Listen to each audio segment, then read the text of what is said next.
What is up, guys? Media Master Menard here today, and as you can tell by the title of the video, we're going to be talking about something today that might be a little clickbaity, but it's actually been something I've been thinking about for a long time now, a little bit subconsciously actually, and I think watching the Joe Rogan podcast, it kind of was brought forth and made me think about it more consciously, and that's the fact that Netflix could be in big trouble in the future, not only monetarily, but kind of in the minds of people right now. And I think a lot of this argument is going to stem from the fact that Netflix isn't the powerhouse and exclusive place to stream TV shows like it once was. And obviously from this channel, you guys know I love movies and TV, anime, all that stuff that Netflix does offer, but there are a lot of other competitors now that are offering similar services. And so I want to give my 2 cents on what I think is going to happen in Netflix's future. And now that there's a bunch of streaming services in the current climate, it's almost like it's cable TV all over again. I mean, you got to buy this channel streaming services, that channel streaming services.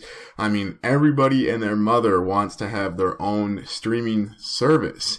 And I think Netflix used to be the best selection of titles by far because it was the only selection of titles. I mean, when it first really launched its streaming service, I mean, at first people were kind of doubtful, but I mean, you could just click a button and you were watching a movie instantly. And that was just something that was unheard of at the time. But now other streaming services are offering more services than Netflix does. I mean, there's stuff like simulcasts of episodes as they release. There's live sports games. There's anime that are getting translated from Japanese in real time that you can watch. I mean, it's like a 30-minute delay, but it is crazy. And a lot of other streaming services are allowing you to kind of aggregate all of your channels in one streaming service package. Like I said, it's still kind of like cable because they're making you pay a bunch for each channel, but it's definitely more than what Netflix offers and gives you more choice. So that's something Netflix needs to worry about. And I think in particular, the two that they need to worry about the most are obviously Amazon Video, Amazon Prime, and Hulu. Obviously, Disney is coming out with their own streaming service, and that's going to be a huge competitor to everybody in the game right now, even though Disney owns Hulu, so I'm not really sure how that's going to work out, but it's going to be interesting to see how they impact the landscape. But let's refocus back on Netflix and kind of zero in on what makes Netflix in such an odd situation for the future, and I think the first thing to talk about is the quality of the shows and the movies, and obviously with a streaming service like this, some fluctuation in quality is very much expected, but I'm going to say 98%, I'm just ballparking here, 98% of the shows on Netflix are just absolute garbage. And the other 2% are absolute genius. And it makes absolutely no sense. There's no middle ground. It's either fantastic or god-awful. And I think that's something that Netflix needs to work on, getting more consistent and putting out better content. And a lot of this is even more true for the Netflix originals. I mean, there's just so many of them that you can just tell are poorly made TV shows. And then I was like, I need to watch some of these to make sure they're not just looking like bad production quality or stuff and they're actually good. But then I go watch them and they're even more garbage than I thought they were. But then there's also other incredible shows like House of Cards, Ozarks, and just random stuff like that where you're like, this is incredible. Why can't they make more stuff like this? So I think the worst part is a lot of them have really, really intriguing premises and you're excited for what's going to happen in this show. And then you get past 2 episodes and the show just falls apart and it feels like they threw everything they had into those first 2 episodes to make them hook you in. And then they just kind of ran out of ideas and are like, eh. And a prime example of this is a show called What If. It's a Netflix original. It was Warner Brothers, and so I was watching it, and I was like, this premise is really interesting. They have to sign a non-disclosure agreement to, make herself the owner of a company that's going into, biotechnology research. I'm like, damn, this is intriguing. I wonder where this is going. And then, about halfway into the third episode, I'm like, damn, this show is trash. And I ended up finishing it because, I wanted to finish it for this video to make sure I gave it an honest chance. And I really was just kind of like really unfazed by anything that happened in that show. I was just unimpacted. I had zero interest by about halfway through the season.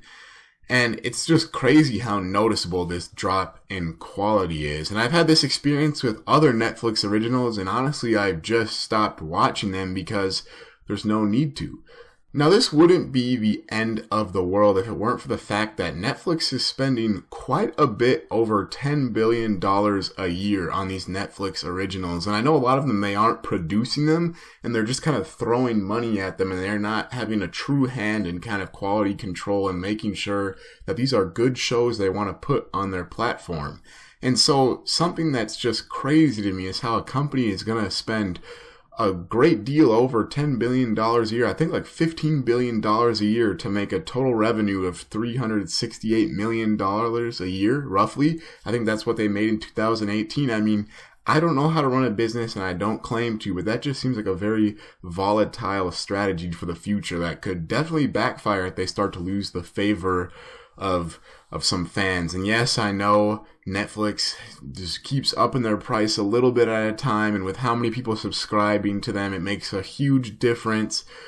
But it really doesn't mean throwing money at their shows is going to make the bad ones better. I think they need to do something more hands-on to kind of ensure that these shows are of higher quality. Essentially, Netflix is spending all of this money when really the money that they're throwing at a lot of these bad shows really isn't going to affect their profits. I know they're trying to stay ahead of the game and have a really good base of content that's Netflix owned or original, as they call it. But the problem is HBO, let's just take them for an example. Game of Thrones is getting HBO subscriptions, or it was before it's finally over now. HBO was selling their subscription because of Game of Thrones. It was making them a ton of money. So that's why they were able to put more money into Game of Thrones as a series and invest in it. Netflix doesn't really have too many series like that where it's like, hey, you need to come to Netflix to watch this specifically. So I think Netflix needs to do a better job of trying to build something like that. And right now, I think because Netflix was kind of the first player in this game of streaming services, people keep their subscription because they're sharing it with a bunch of other people, or they've kind of got their loyalty line with Netflix because it was the first, or it's just kind of force of habit. But I think that can definitely change as competitors like Hulu and Amazon and HBO are really starting to spend their money more wisely. It seems like, yes, those channels kind of have a sorry spot of, hey, we don't have the best originals either, but something like HBO, which has really good originals, can be bought through Hulu and Amazon. So that's kind of another thing that they're offering, like I mentioned earlier, that Netflix isn't. So there's kind of a lot of things not working in Netflix's favor for the future. And I don't think this is just me personally. And anecdotal evidence isn't the best, but a lot of the friends I have talked to have kind of had the same sentiment as me as, hey, Netflix is kind of lacking on their game right now. And a lot of us like anime, and Netflix's anime selection is definitely decent, but it's nothing compared to Hulu or Crunchyroll. And Crunchyroll, which is like specifically for anime, you can watch free with ads. I mean, that's really incredible. And Hulu's price without ads is still quite a bit cheaper than Netflix's per month. So I think Netflix is starting to see people slowly migrate away from them. And I think Amazon, once they come out with their Lord of the Rings original series, is going to really sell some subscriptions. They are really going to get people on the bandwagon, guys. You heard it here first from me. So after this conversation, I've kind of come to the conclusion that Netflix is kind of the jack of all trades. It's not the best at anything. It's the master of none. And in my opinion, when you're the master of none, you're going to get left behind. But I want to know what you guys think down in the comments below. What do you think about the current streaming service climate. Which service would you get rid of first if you had to get rid of one, just out of curiosity? And what do you think is the worst Netflix original that you have ever watched? If you liked the video, leave a like and subscribe to the channel. I'll maybe bringing you guys more movies, TV, video game, and anime topics. I'll leave a link to my Twitter down in the description below so you can find out when I post a new video. And until then, this is Master Menard, signing off. Now look at the top, I'm going crazy, who wearing the crown? Schooly bop, doodly bolly, doodly down.